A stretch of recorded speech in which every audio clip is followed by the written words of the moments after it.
Hello everyone and welcome to another What I Think review, and today we are looking at another Hero Collector / Eaglemoss TimeLord Victoria set. This is set 3 featuring the Dalek Executioner and the Dalek Strategist. Now again, just very quickly, if you haven't watched parts 1 or 2 of this review of reviewing the first two sets, please go and watch that, as I will probably be referring to, as I mentioned in the first video during this, for reasons that will become clear if you watch the first one. So there's firstly that. Secondly, once again I have received this in a box that has had very minimal packaging putting in it. The box once again did come slightly battered, but luckily it looks like everything inside is intact. But again, I just felt the need to raise that because I still think it's a bit of a shame that they're not they're sending these out straight from Eaglemoss. You know, I haven't bought these from a third-party seller. I've actually bought these from the company themselves, and they're still sending them out in very inadequate packaging. I'm gonna keep having to go at that. I'm gonna keep saying it because it's there. You know, as a consumer, that's not what I expect when I order something like this. But that is as it is. So obviously, let's have a look at the box. Obviously, very nicely presented as usual on the front. Daleks inside, the magazine on the back, same as usual, but this time it doesn't have the incorrect text which the previous set 2 had, which I did at the time mention that it looked like it was Latin or something like that. What it is actually is Lorem Ipsum, which is a placeholder text that is sort of made up of mock Latin that doesn't really translate to anything, which is why it was difficult for me to translate, even though my Latin's very rusty. But that was the reason why it obviously got to the put through production. You know, it was an error, but I'm glad to see that it's obviously all back as it was, as it should be on this one. So let's get a look and have a look at the Daleks inside. So here we have the Daleks out of the box, and it also gives me a chance to show off this new little toy I've got. It's just a simple USB powered turntable. Big shout out to Batman March for giving me the idea for this, because he got one, I saw it and I thought I've got to get one of them. It does just make them look very nice, and it just sort of gives you a bit of more of an all-round look whilst I'm talking about them. So they're very, very nice looking. They are not without their faults, unfortunately. Starting with the Executioner Dalek, the first thing is that the globes, again, have not been particularly well painted. Again, you know, there's lots of gaps, there's lots of areas where the black on top of the red is not great. And then a very, very small thing, it's very small, and it's an OCD thing, but if you look at the claw as it comes round, you can see that the claw is not, it's at an angle, which when you look at the pictures and the renders, the top claw is pointing at 12 o'clock straight, whereas this one is slightly off to one side. And it's a very, very small thing, I know, I know it's a little thing to gripe about, but it is something which I do feel slightly inclined to raise, because it just does look a bit... I think it's one of those things, for people who have OCD, it's one of those things that once you notice it, it does stand out, and it's very difficult to unsee it. But, you know, other than that, it is a very nice, it's a very nice mould. The mould on the claw is very good. It's certainly one that I think is a nice variant to see of a new series Dalek. The classic Strategist Dalek is very nice. Obviously, again, not without its paint faults. However, I have to say that on this one, the paint faults actually do slightly add to the Dalek, simply because it's meant to be old and grubby, and it does just look a bit... It adds to it rather than detracts from it. The few errors there are on it add to it. Obviously, as you can see, he's got his globes missing on either side, as well as cracks and things in the skirts. Obviously, nice bit of rivet detailing on the midsection. The midsection itself has obviously been slightly rusted up. The neck rings, obviously slightly askew, which is nice to see. That's a detail that's on the renders and things, which I wasn't able to realise on my figure version. And obviously a bit more rust around the eye stalk on the dome. Looks very, very good, but the one thing that does, the first thing that jumps out at me about this is the size difference, because the classic Daleks are slightly smaller than the new series Daleks. That's just a given, we know that to be true. And yet, as you can see, this classic Dalek is slightly larger than the new series Dalek, which is a bit unfortunate, because it is one of those things, it does stand out, you do notice it. So it is a bit of a shame that that's been the case. I think it would have been this is one of those things that, again, this isn't a standard classic Dalek sculpt that they've necessarily had to repurpose, because this does have differences on it, you know, moulding differences, casting differences that make it different, such as the neck rings and the midsection, you know, and the globes missing and things like that. So why they couldn't have just made this one slightly smaller is one thing that that does jump out at me as a reason.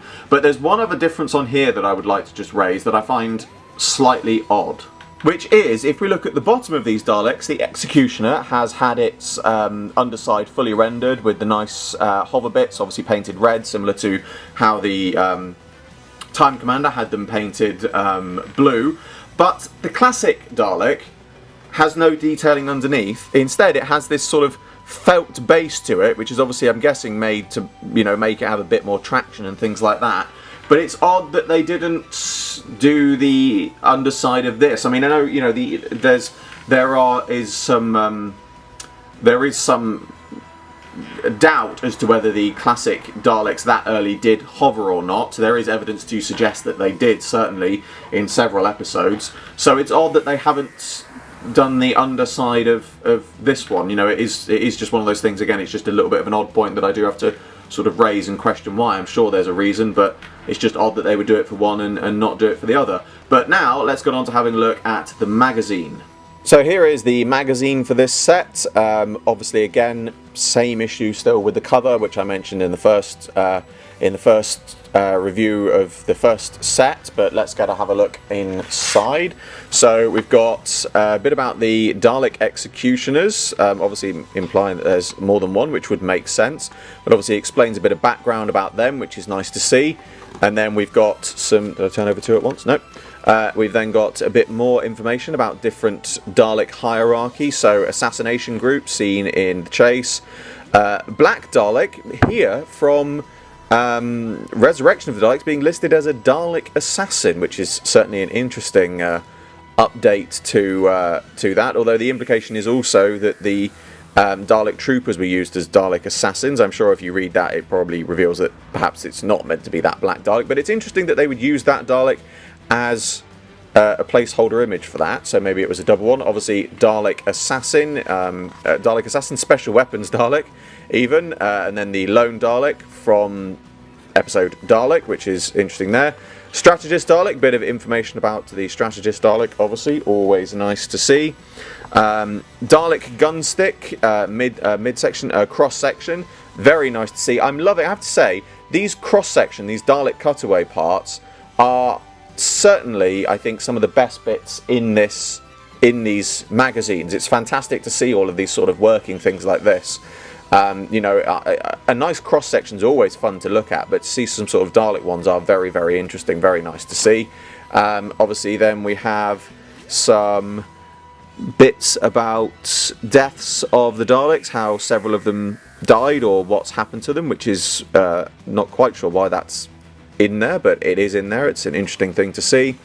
A bit more about some more Daleks there, how different Daleks have been killed. I think it's things Daleks have killed in certain stories, it would seem, rather than the Daleks themselves being killed. That makes more sense. Exit Strategy, which is the story from TimeLord Victorious, which is obviously part of this. We've obviously got good few pages of that, which is nice to see. And then on the end here we have the little bit of information about the Dalek figures we've had in this set. Note the straight claw, just pointing that out while it's there. And that is the end of the magazine. So again, some very nice information in there. I really am loving the cross-section pieces in that. They are some of the best things in the magazine. Again, I do have to raise the point of saying that this is the real reason why I bought the set. I do have to question why Eaglemoss wouldn't offer this as some sort of digital purchase just for those people that want the magazines. It would certainly make a lot more people happy and would certainly open up their orders, I suppose, to more people who would be interested in just getting, you know, simple story bits like this at a lower cost rather than buying the whole sets. But now I will move on to giving my final thoughts of this overall set.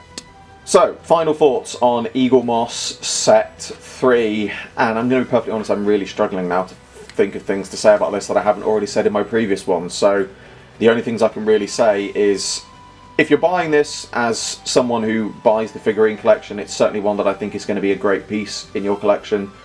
But like me, if you're buying this just to get the magazine, then it's just, if you're considering buying this just to get the magazine, then personally I would say just save your money, because I'm sure the story is going to be put up online somewhere at some point. You know, I honestly can't recommend this as a purchase to people that don't buy the figurine collection, and I still cannot quite understand why Eaglemoss can't just offer the magazine as a digital download, you know, a digital purchase on their website, because it would certainly please a lot more people. You know, I'm not saying that these figures are awful, but I'm also not going to say they are not without their faults. And again, there has been no coercion in me buying these. I haven't been forced to buy these. I've bought them of my own accord. I've bought them well in the knowledge of what to expect from them. So, you know, I want to make it clear that I'm not being forced to review these in the way I'm reviewing them. I'm not trying to make it sound like, you know, Eaglemoss have missold me or anything like that. I've bought these well in the knowledge of what I'm buying, but at the same time, I've bought them.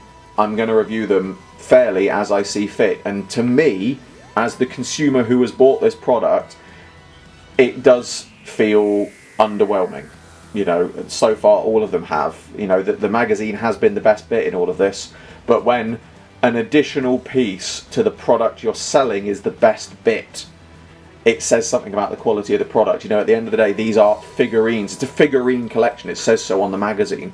But when the additional material outweighs the actual product, you know, there's only, well, I don't need to say any more on that front. That, you know, I appreciate that I am just one person reviewing these, and I'm sure many people are going to disagree with my thoughts on this, but those are my thoughts as they stand, you know, and I'm still not sold on this as a piece of merchandise.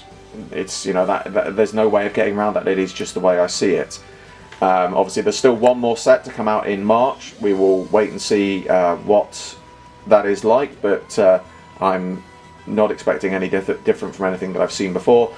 So for now, that brings to a close another What I Think review. As always, I hope you all enjoyed this video. Like, favorite, subscribe, share, it really helps me out a lot. Be sure to check the description below for a link to my Patreon. I'm doing my very first figure animation and you can get involved. There's exclusive content and rewards for those who do so, and funding my Patreon in any way gets your name at the end of my videos. I salute you all, and I will see you with another video very soon.